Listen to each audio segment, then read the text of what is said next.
Maloi lau mali a ho e ki mo le tonga ko tope. Fefia ki tali le ki mo tolu ki mo uni ngongo mo le te o tonga ulua ki mo wa. Kai ma fo ki televisione tonga ki he hoani. Wakai ko ki ngahi ulu i ngongo. Whakaho kai whirisi mai wahinga whiri tonga tapu whā ono mo fitu i a tolo novema. Whawai e ki pale mianga koe minista potungai aku mo aku ngā we programa tālanga me whiwahe aki ai potungai ako i ka venga koe ako tāo mo ta awe konga. Pea tokangai potungai mo ui ke toi whai e hiangi ai kakai e whunua i e mahino ku toi tupu tokola hiangi ai ni iho ku nao mao e COVID tāhiwa. Koe wakairiwa eni ki he whakaikiki.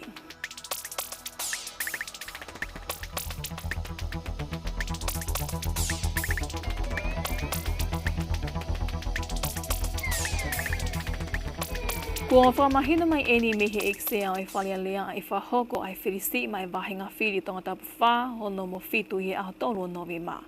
Ko hiri eni ai ata honau sea i he whalia lea a niawhi i hono whakahifu ki nao tolu me honau sea i he whalia lea. Senori tatu i vai me whakaikiki. Ko e kau whafofonga ko ni ko ta tafu toma moiaki, ko e whafofonga ka kai tonga tapu whā, ka koe minista mālolo e potunga e paanga, mo minista mālolo e potunga e tanak paanga humai mo tu te.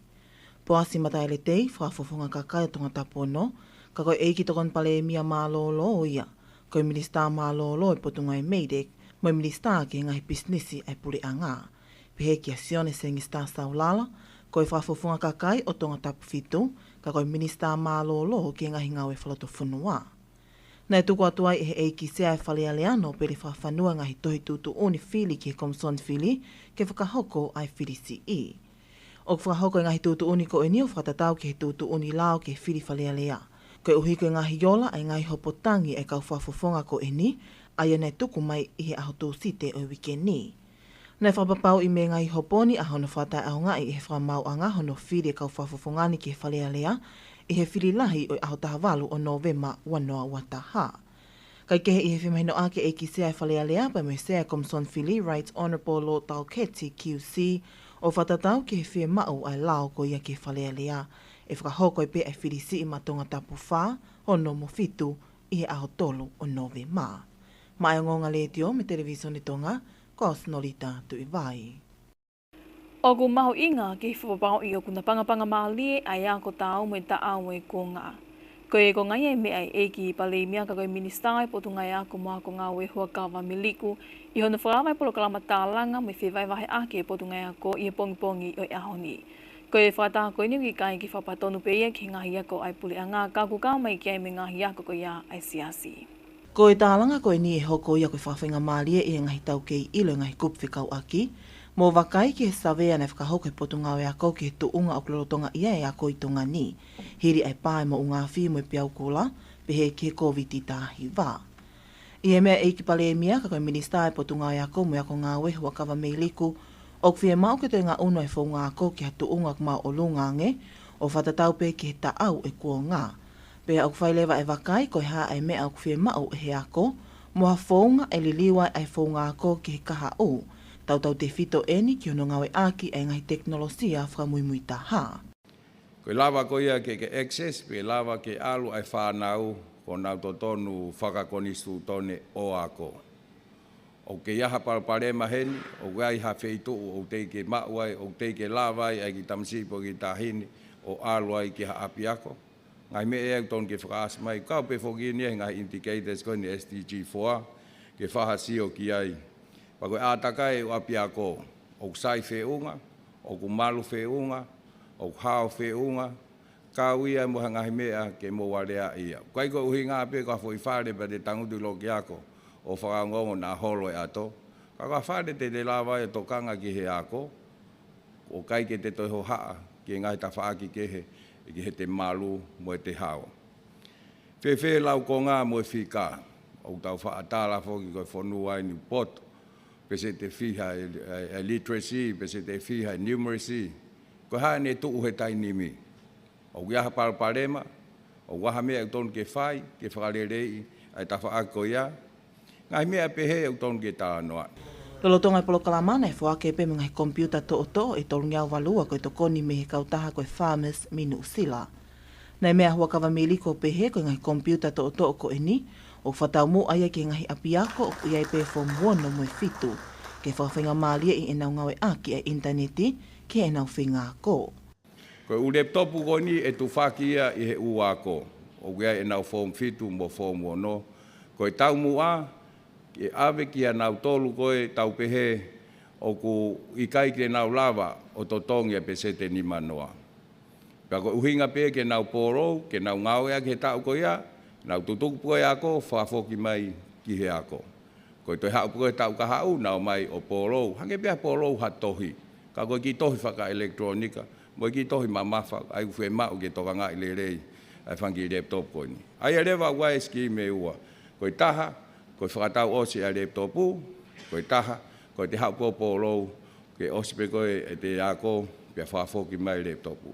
E uiai pe ai ngahi polisi whe mau ke whaha siu ki ai, hange koe ni pau ke ton ke whafoki mai ha taimi, ko ngā pe ke wakai i ke to e virus mo wala mea pe he, pea tau whafoki atu. Nā tuku ia fuloloa pa foki mai au koe ke te hardware screen nia laptopu pe koe ala mea pe he. Ko mea anga maheni pe nia pau ton ke mou mahino i pe mo e maho inga, hono tau he whangi koroa koe ni ke lava au ose atu hangahi tau.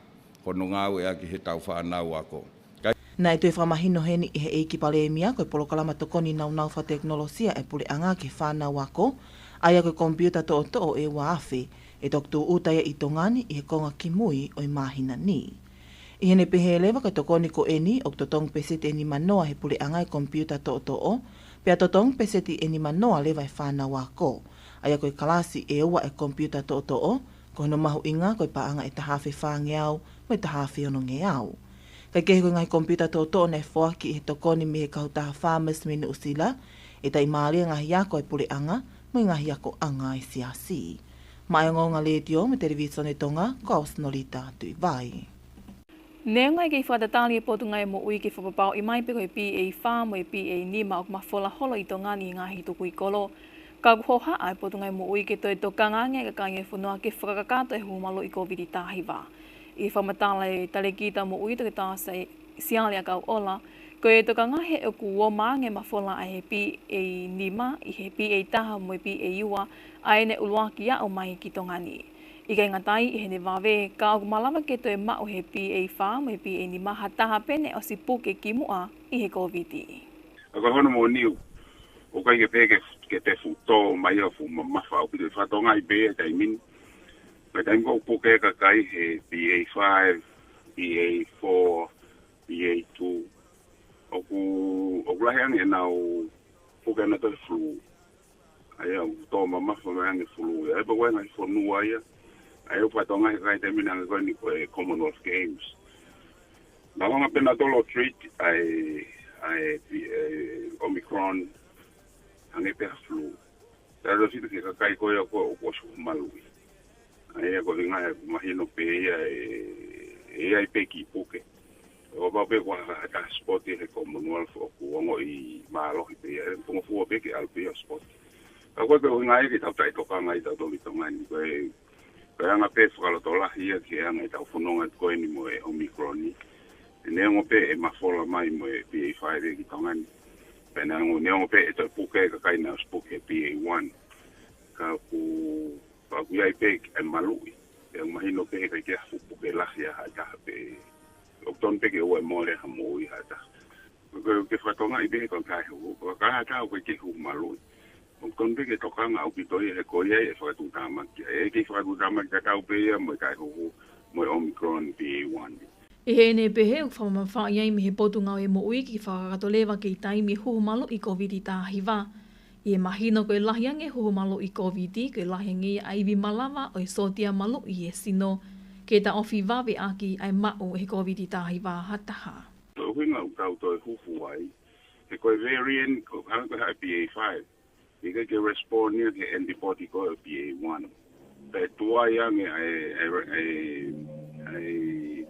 ai toki ngau e mai ai cellular immunity ke ni hanga malu i kita me ai. Ai koe lahiange e te booster, koe lahiange to antibody. Ko antibody ko ia ko mea malu ia ko ni hanga ko tau wawe ai hu mai mai lai. Ai au kau pe anybody. Ona finga I ke whamal hoi. Pako fita whimea pe taha. Au tei tau ila tō pako o CNP whae. Pako hana tūla koe e kahau. O tau whakaamu pe ka te aha variant ki mua. E ki holo vai anga. Kau koe ke ila ia taha. Ai koe uhinga pe o ke whae whare ke whae booster. Te utaki tau ila tō pako koe variant. Tau pe ka aha whoi mea o PA6, PA7. O pe whoke asa mea pe. O pai as. Pe se hono natula. Ai koe whoi uhinga lahi pe ia e ke whare koe ke whae booster. Uhinga he koe ke tau ilo. Ko e PA taha ki he PA ni mā koe kalasis pe ia e liwanga I COVID tahi wā koe Omicron. Rotonga ni he mea e ki pale mia hua kawa me liku rotonga I whakataha ma ke me kau whai ngongoi he whiawhini. O kutoi ki maa lungangi ai tō lahi ka kai huna ma o I COVID tahi wā I he lolotongani. Ai e he mea e ki minister mo ui te taha sai piu kala. Ko e toko wangi au maa walu ni nā ma o COVID tahi wā I he nea o mai ki ane uhu. Pea I niwa tōp tāpu lewa koa o ki he toko te au whangu furu maa whaa ko nā ma o COVID pea toko whahiwa lewa I niwa fōo. Nā ni mea kutoi hā mai pea toko lahi whanau hopoate I hua tori o nā ma o COVID ai a koe toko tolungo furu maa taha. Kai ke koe mahina eni e whitu ai tālo e whiau mai ato ngani mo COVID tahi wā pea ko kei whamama whai ai mi he potu ngai mo ui. Ai maha ui ngā kei tui pē mea malo I ki he fofonga. Tau hi e wāmama o whakaitangata mo ui hai sini whoki. Ko le konti he potu ngai mo ui ko e kakai tonga eni I toko whitua whiti au hiwe hiwa na e malawa ki whawhoki mai lor tonga I tāpuni kau awhunua tālumi ma asi ko e ta wanoa ki e mahina kōsi. Ko na wha eni e minista o potu ngai mo ui toke tā sai a piu kala lor tonga whimea ake he li pōti whakata o e potu ngai mo ui wanoa taha I he komiti kakato. Pe toke tā sai a piu kala ko uhiko li pōti eni he ta wanoa taha o ka mahino e ngahi ngau ma teu e potu ngai mo ui. I he toka teu ki hataimi e tongani ai COVID tahiwa, o kawai tūtu uni ke tāpune kau āwhanua. Whalele e ngai wheitu ke tau whamawahi ke kau pāse se mitoa puri anga, pe ke ni ihi e mao e COVID tahiwa. I he li pōtini o kuola lelei au pito e ngahi ngau ma teu ko ia, ne ongo ne toki I tongani e COVID tahiwa I he ta uni, ka kua o whakahoko pe ai ngau e toka teu ki ai potu ngā we. Nā tue pehe piu kāla koe whakaawa ko ene kau āwhanua, e ke iai pe whainga maali e lahi ki he riu tu oua mai koia e vailasi. Ka au I he tuunga whawhie maali e pe ai anga koia wakai e potu ngai mo ui ki he kakai o whanua, o ku kamata ke mahino ke te kinau tole ngahi nau me ulunganga koia e vailasi. Peo mea pe koe he whetuna sea au le tuunga koe COVID o tawa oe ke tuunga whawhie maali e koe ni pa koe ai whamalo lahi sea ki he potu ngā oe kau frontliners, ka toa ki nau tolu na nau whingau e whatapa mai potu ngai mo ui I hono whawhepaki o COVID tahiwa. Pau tawa tato ki hatai mi sea koutui o ku lama lelei pehe kakai e whanua ke wheohi pe whepaki pa mo tunga koe ni koe COVID tahiwa.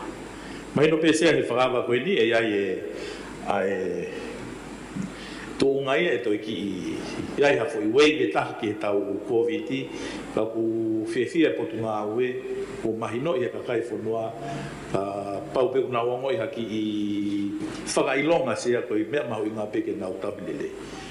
Neongo sea ngahi ngā ue koe nei whahau ko he potu ngā ue whikau aki pa mwe teu ke he COVID ko tawa o sia I koe ni. Nei kei whahau ko pehe potu ngā ue hona ngai whatongia ke ki ave kau ngā ue ke ako hope admin ai whatongia anga maheni potu ngā ue ko no tauhi mo I lerei ko ia e kakai e whanua sea. E kehena I aipe mingahi kawinga kehena o hake li pot whātau e potu ngai mo ui, kana e mālolo e whale o ku te eki ke tare ngahi kawinga koe nei whaikai tokanga ho ik me mipa ai komiti kakato. Ma e ngonga le te o me televisione tonga, ko Ausnorita tu I vai. Ko e tahe whatangia ma whatokituki e ahi whatiplometika mai ki tongani ha whanua mi tōpule anga, ko na whawhi ao e tō taha maa o lunga ko ahi mai ke whapapao I o kuha mo maluro tonga ene I tongani. Vai whanua tū pola mo I whakaikiki. I he wike ko o sine a ahi mai ki tongani e tokoni minista ki muli a Amerika, Her Excellency Wendy Sherman, ka tō taha maa lunga taha whok eni mei he pule anga Amerika, ko ahi mai ki tongani I he historia. I hene pehe ku whaelonga ia I he potunga e polisi e whahok whatongia lelei, a e wa anga u he potunga ui ke whawhi au pehe ke hifi palasa. Nai whahau whatongi ai kau ofisa polisi whawhiau mihi potu ngāwi hono whawhiau he tokon Minista ki muli, talu mihi ni tu uta i malai wakapuna wha motu. Nā ne me ai ki eua pe mei eua ki tonga tapuni o whahau koai ngai polo kalama ke kehe, i e ngai whetu ke kehe ka wai no whailonga i e tau ni mga fulu e whawhetu takwa diplomatika o tongani mo Amerika. I he polo kalama ko i ane whahau whatongi ai e iwhe polisi tonga ai ne whamalo i a mokina o tolu e he potu ngāwe. I he ngongo tuku mai me he potu ngāwe ko i taha i whatongia mawhatukutuki e potu ngai polisi, ko i turi fua ki ono whapapau i e hao me malo e kakai e whonua, pe heke anau tolu me i topuli anga, o nau whalau mai ki tonga ni. Mai ngonga reti o me televison tonga, ko a vai whanua tō pola. Pea ana e talitali lelei e ki Minista e potu ngawe ngahi ngawe lalahi e puli anga ini uluaki whaataha me skeritari seniali e kauta whamamani lahi ki e whewhalau aki wapuna Stivile, pe koe ICAO aia ko Juan Carlos Salazar.